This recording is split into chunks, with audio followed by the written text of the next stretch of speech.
Atención, porque una de las profecías más difíciles de la Biblia se están cumpliendo en nuestros tiempos. En Apocalipsis 9:16, Juan oyó el número del ejército, que eran 200 millones.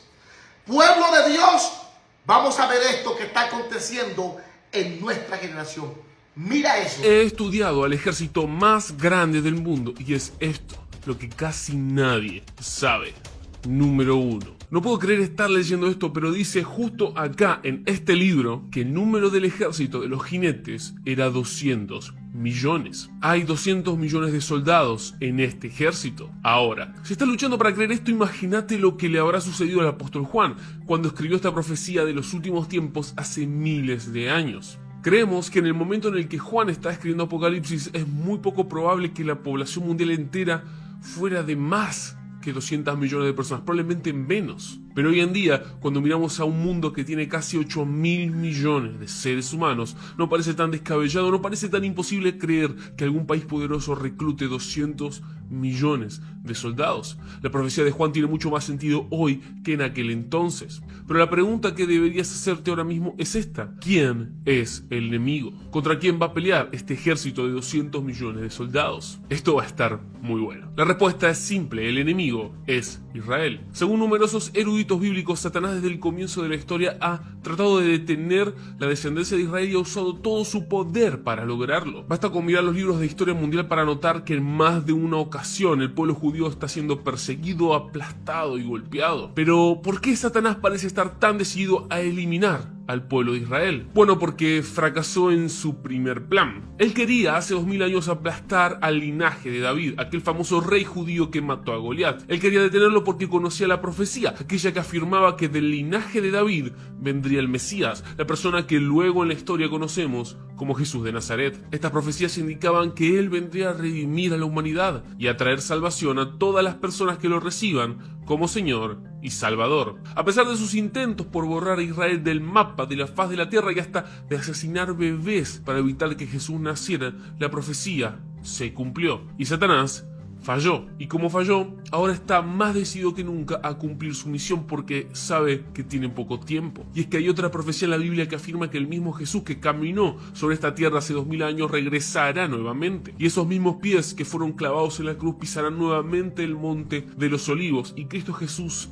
en persona en Israel va a establecer su reino milenial. Durante 1000 años le mostrará a todos los gobernantes del mundo que han hecho de este planeta un verdadero desorden cómo debía ser gobernado realmente. Y Satanás, el padre de la mentira, es tan bueno para engañar que se ha engañado a sí mismo, creyendo que él puede hacer algo para detenerlo. Es por esto que muchos afirman que él está haciendo todo lo posible para eliminar a la nación de Israel, porque si pudiese lograrlo, Cristo no tendría una nación donde establecer su reino. Pero sabemos que él es mayor que el que está en el mundo. Y sabemos también que Jesús cumplirá su palabra y establecerá su reino.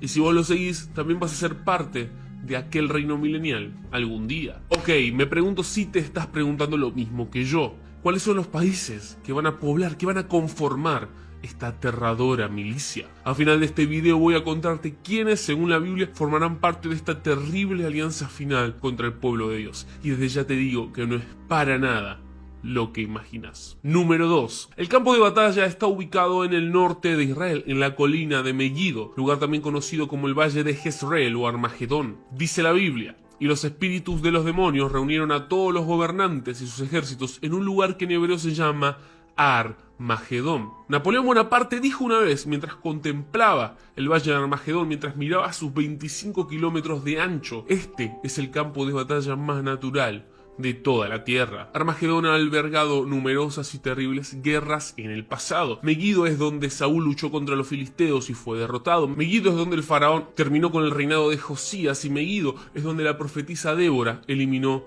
a aquel enemigo llamado César. Pero más allá de lo sangrientas que hayan sido estas guerras, más allá de lo cruel que cualquier guerra haya podido ser jamás, la Biblia nos dice que la batalla del ejército de los 200 millones será el peor enfrentamiento que el mundo haya visto jamás. De hecho, será la guerra que termine con todas las guerras. Cuando las naciones se reúnan contra Jerusalén, cuando todos los reinos de la tierra digan: venid y destruyámoslos, para que no sean nación y no haya más memoria del nombre de Israel, porque aún han conspirado de corazón contra ti, han hecho pacto. Cuando todas esas naciones se reúnan en Armagedón, no van a pelear contra Israel, van a pelear contra el Dios de Israel, a quien odian con pasión. Ahora, algunas personas afirman que hay una guerra peor sucediendo en estos momentos, y muchos líderes mundiales están cerrando los ojos, están ignorándola completamente. Antes de revelarte cuál es esta guerra, quiero saber si puedes adivinarla, si puedes ver con tus ojos cuál es esa batalla que nuestros gobernantes están ignorando. Número 3. El anticristo perderá. Déjame hacerte una pregunta. Siempre vemos en la Biblia a un Jesús gentil, manso y apacible. No. Si eso pensás, necesito que escuches esto. Y vi a la bestia, a los reyes de la tierra y a sus ejércitos reunidos para guerrear contra el que montaba el caballo y su ejército. Y la bestia fue apresada, y con ella el falso profeta que había hecho delante de ella las señales con las cuales había engañado a los que recibieron la marca de la bestia y habían adorado su imagen. Estos dos fueron lanzados vivos dentro de un lago de fuego que arde con azufre. Vemos acá a un Jesús diferente, a un Jesús que muchos no conocen. Este es el Jesús guerrero. Sus ropas están sumergidas en sangre, su lengua es como una espada afilada lista para matar a cualquiera que venga contra él. Y detrás suyo lo acompaña un ejército celestial, compuesto por muchas almas, y numerosos teólogos creen que este ejército somos vos y yo, los nacidos de nuevo, que lucharemos con el Señor Jesús en esta última batalla de Armagedón. Y la pregunta que nos tenemos que hacer ahora es simple: ¿quién va a ganar esta guerra sagrada? Bueno, yo no podría decirlo mejor que Fabián Liendo, líder de Kiosco, quien en un recital mencionó: estamos viviendo la vida en replay, porque sabemos el final. Sabemos que Jesús ya ganó. Cuando era chico, mi abuela agarraba algunos restos de comida y los arrojaba a la vereda o a la terraza para que los pájaros puedan bajar y comer. Era impresionante ver cómo descendían rápidamente para darse un festín con nuestras obras. Pero el libro de Apocalipsis dice algo interesante, y es que podemos ver un festín preparado, el festín para pájaros más grandes de la historia. Una mesa llena con los restos de aquel enorme ejército que hizo alianza con la bestia, blasfemando el nombre de Dios, y que en simples palabras dijeron: no quiero tener nada que ver contigo. Allí, luego de la batalla, los enemigos de Cristo derrotados yacerán en Armagedón, y la Biblia dice que un ángel va a gritarle a las aves del cielo: vengan y congréguense en la gran cena de Dios, para que coman carne de reyes y capitanes, carnes de fuertes, carnes de caballos y sus jinetes, y carnes de todos, libres y esclavos, pequeños y grandes. Bien, yo te prometí que iba a contarte qué naciones, qué países según la Biblia van a formar parte de este enorme ejército que marchará contra Israel. Bueno, para eso tenemos que prestar atención a los detalles. El mismo pasaje que hemos leído dice: y el sexto ángel derramó su copa sobre el gran río Éufrates, y el agua de este se secó, a fin de que fuese preparado el camino para los reyes del oriente. Ahora yo necesito que me prestes mucha atención. Este es el río Éufrates, un río enorme de 2.800 kilómetros de largo y casi 3 de ancho. Este río, si queremos verlo de este modo, ha actuado como una barrera natural de defensa, un muro de contención para toda el área del Golfo de Palestina. Pero la Biblia profetiza que un día el Éufrates estará totalmente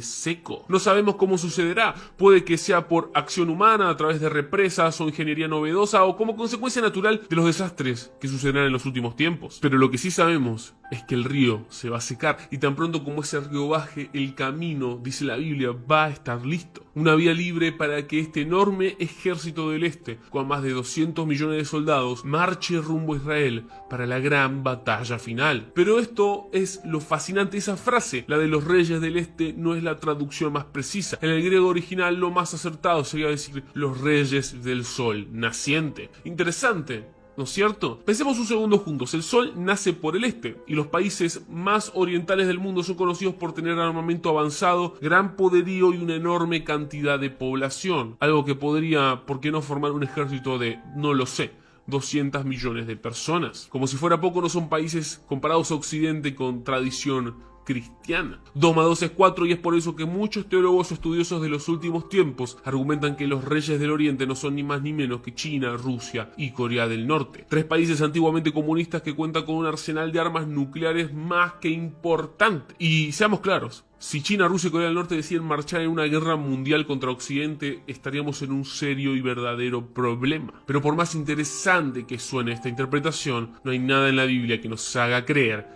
que sea cierta. La mayoría de estas teorías surgieron con la Guerra Fría. El mundo occidental de tradición cristiana conserva desde ese momento un gran temor a que los comunistas los invadan. Los medios de comunicación en aquel entonces hicieron un gran esfuerzo para que la Unión Soviética, China y Corea del Norte sean los malos de la película, los ateos que vienen a quemar y a destruir nuestra civilización. Esta forma de interpretar y de ver el Apocalipsis, tanto como otros libros sagrados, tiene a mi entender poco que ver con las escrituras. Responde más a una cuestión de coyuntura, a una cuestión de lo que se está viviendo en una nación, como por ejemplo en ese momento Estados Unidos, en la interpretación que hacían de la Biblia desde su cosmovisión. Es por eso que necesitamos pedirle a Dios mucha sabiduría, porque cuando estudiamos la Biblia tenemos un gran riesgo, el riesgo de caer fácilmente en estos errores que tienen que ver con temores, con miedos y con prejuicios de nuestra sociedad, de nuestro entorno, y poco con el contexto bíblico. De hecho, si miramos el contexto bíblico, vamos a entender que la profecía evoca la caída de Babilonia, cuando los medos y los persas secaron el Éufrates de manera literal, desviándolo con canales para poder entrar en la ciudad a través de territorio seco. Ellos eran los reyes del oriente, porque estaban al oriente justamente de Babilonia. No eran chinos, no eran rusos, no eran coreanos, eran medos y persas. Y si todavía tenés alguna duda,